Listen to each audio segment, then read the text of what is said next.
Të dashur shqiptar, jam me depresion të thellë, për arsyen sepse kam gjetur origjinën e fjalës Bora Joset, do të thot Bora shkrin, Bore Josur, Bore shkrir, në gjuhën arbëreshe, ose më saktë arvanitase që flitet në Kalabri, e çdo të thot Bora Joset, ç'kuptim ka? Ç'është kjo? Nga lindi kjo fjalë? E pra Bora Joset vjen nga greqishtja. Në gjuhën greke kjo është liono dhe vjen nga fjala e lëmuar. Është me të njëjtën origjinë si emri i qytetit i lirë Lisos. Pra ilirët flisnin helenisht, do thot gur i lëmuar në gjuhën ilire, Lisos. Edhe liono do të thot e lëmuar dhe pastaj mori kuptimin e shkrir. Shkrihet. Dhe koha e kryer e thjesht është Eliosa. Në gjuhën arbëreshe është Josa. Ky është një zbulim kaq i madh, po për një arsye tjetër. Në gjuhën greke dhe në gjuhën shqipe ka të njëjtat mbaresa të krijimit të aoristit. Dhe unë këtë e zbulova me fjalën prio në gjuhën e Homerit, që në gjuhën shqipe është prisha.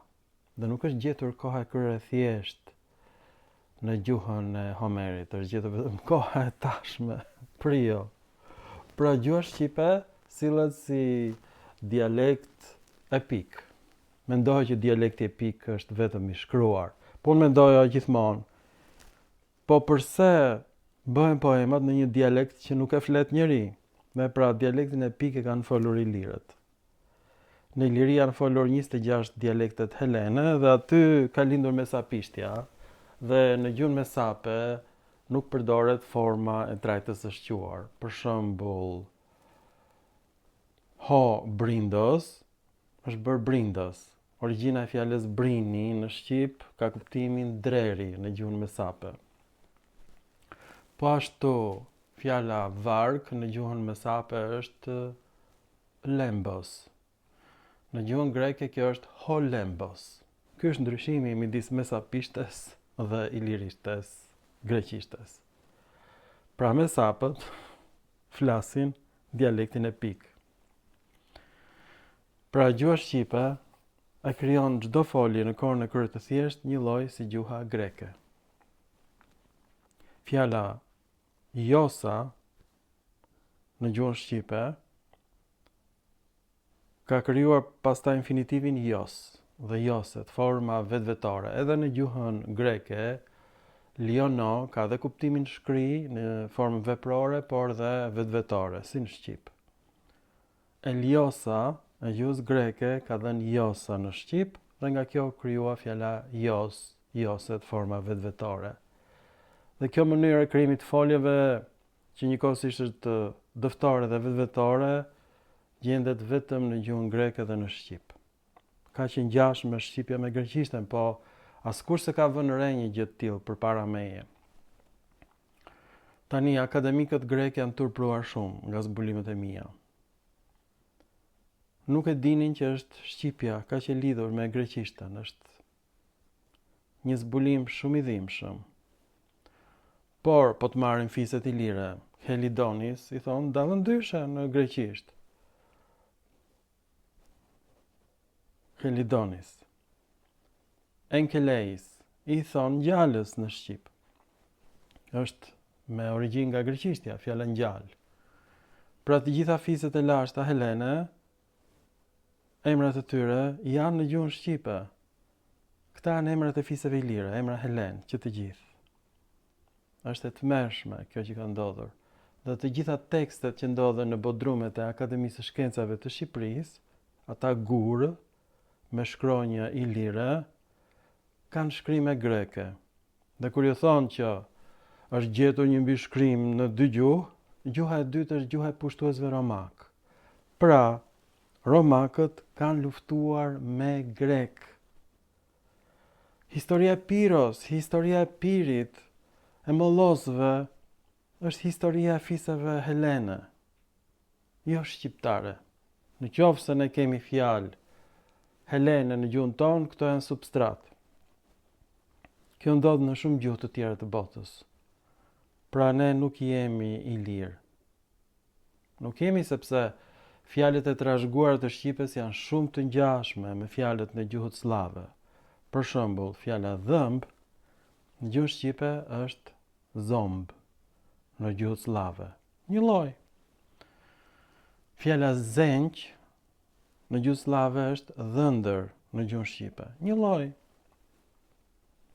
Fjala ulk në gjuhët slave është vuk. Një lloj. Fjalët e trashëguara të shqipes janë një lloj si në gjuhët slave. Pra slavët janë vëllezërit tanë të vërtet. Real. Ndërsa ilirët flisin helenisht. Dhe gjuha shqipe është krijuar nga kjo përzierje iliro-helene dhe shqiptare, që shqiptarët e mirëfillt flasin shumë ngjashëm gjuhët e tyre dhe dialektet e tyre me dialektet slave. Kjo është e vërteta. Askush nuk ja thot vërtetën, po unë jam student i dhjetorit dhe unë marr guximin pra t'ju them të vërtetën. Shqiptarët ju gënjejnë për arsye personale, për të bërë karrierë, për të shitur libra, por të gjithë filmat që kam nxjerrë unë janë falas. Madje i kam nxjerrë në faqe të ndryshme të YouTube-it, kam disa llogari në YouTube dhe në faqe të ndryshme të TikTok-ut, sepse turbo albanët prej disa kohësh marrin filmat e mi, vën titra dhe i shfaqin si filmat e tyre dhe nxjerrin të ardhura nga këto filma. Unë jo. Janë të gjitha falas. Unë hap një konto në YouTube, bëj disa filma dhe e braktis. Nuk do asnjë lloj përfitimi.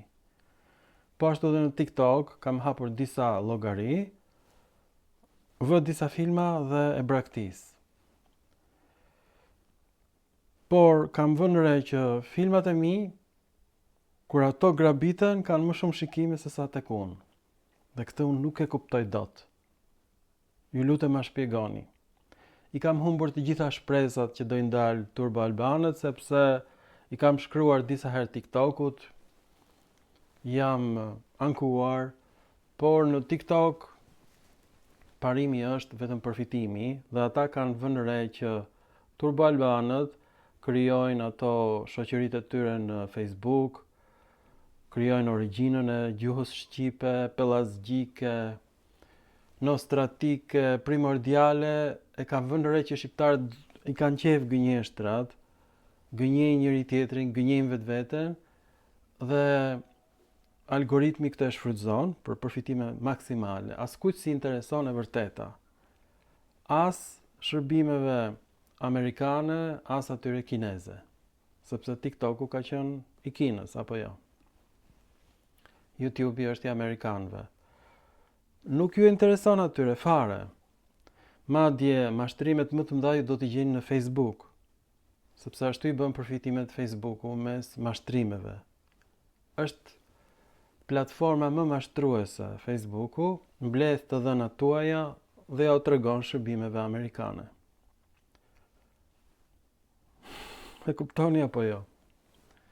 Ju falenderit për vëmendjen dhe mirupafshim në filma të tjerë shkencor. Pra, Eliosa e greqishtes ka dhënë Josa të arbërishtes. Jam shumë i hidhëruar. Mirupafshim.